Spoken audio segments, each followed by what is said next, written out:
Welcome. I would like to start with asking you a series of questions and seeing if you relate to any of these. Are you easily offended? Do people feel like they have to walk on eggshells around you? Do you have a lack of identity? Do you tend to be a chamomile and just blend in with other people? Are you a perfectionist? Do you have a strong fear of abandonment? Do you crave external validation and the need for approval from other people? Are you a people pleaser? That's a big one. So if you answered yes to several of these, you may have experienced childhood trauma, or you may have unhealed childhood wounds. And I'm seeing a lot of that. So what does that mean? It means that you may have a parent, or perhaps both parents, who were either neglectful or abusive. Maybe they were inconsistent. Maybe they weren't around a lot. Maybe they were addicted to drugs or alcohol. Maybe they were narcissistic. These childhood wounds can feel very heavy. It's a very heavy weight to carry on your shoulders. So what I'd like to do today is tell you to take that weight down off of your shoulders. It is not your fault.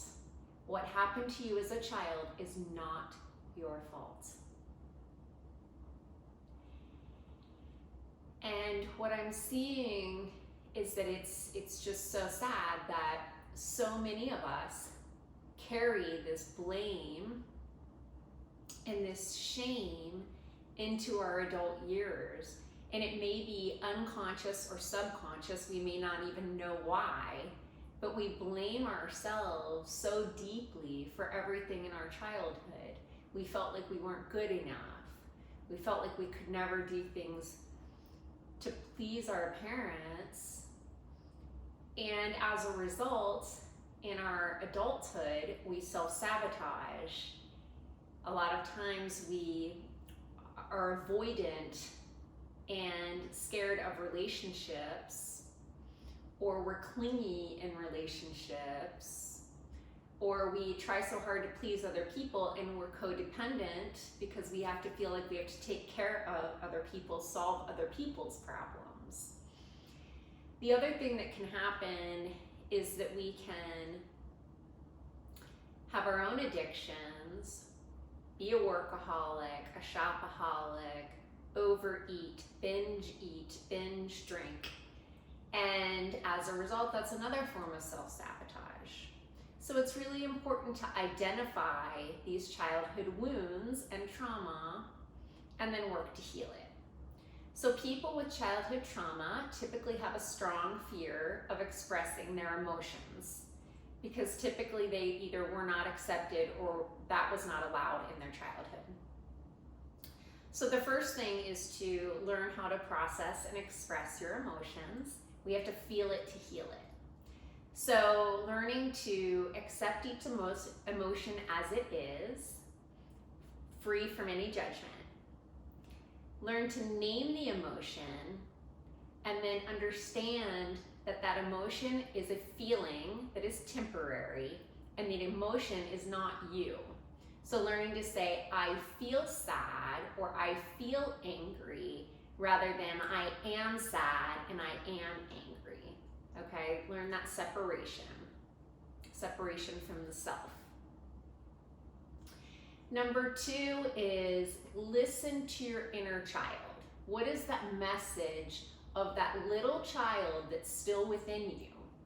And honor that message. So it may help to journal. It may help to write your inner child a letter and tell that inner child that he or she is now safe. You've got her. You've got him. then learn to reparent. Be that parent for yourself that you didn't have as a child. So switch the script in the mind that tells you you aren't good enough, you can't do it, to you are good enough, you are worthy, and you can do it. You can also practice positive affirmations. So it may help to get a Post-it note, hang it on your bathroom mirror in the morning, afternoon, and evening, and repeat these positive affirmations to yourself. I am enough. I am loved. I am strong. Whatever affirmations you need to hear, whatever affirmations your inner child needs to hear, repeat those to yourself until you believe it. That will rewire the subconscious mind, and you will believe it and achieve it. You can also meditate. Meditation is a powerful tool to self-healing. It does not need to be difficult. A great meditation that I just learned myself that I'd like to pass on to you is simply breathing deeply. Count each breath that you take until you get to 10 breaths, and then notice how you feel. If thoughts pop into your mind, acknowledge them, it's okay. Don't put pressure on yourself to not think. Release all that pressure. Try to release the thoughts, but if they come and go, just accept it and just simply count to 10 breaths. See how that works. And then play.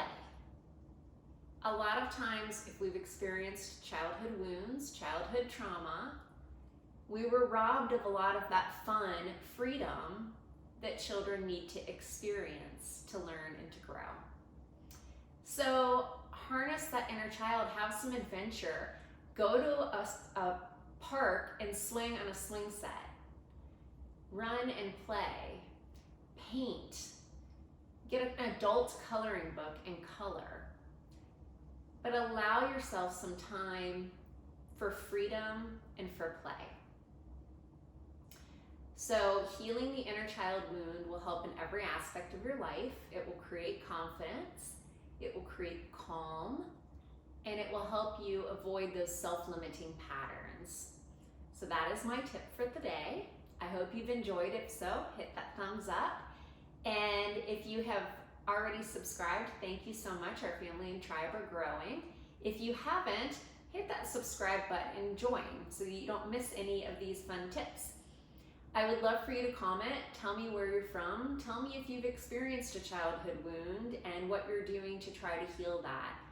And I wish you the best on your journey. You are amazing, and I'll see you tomorrow.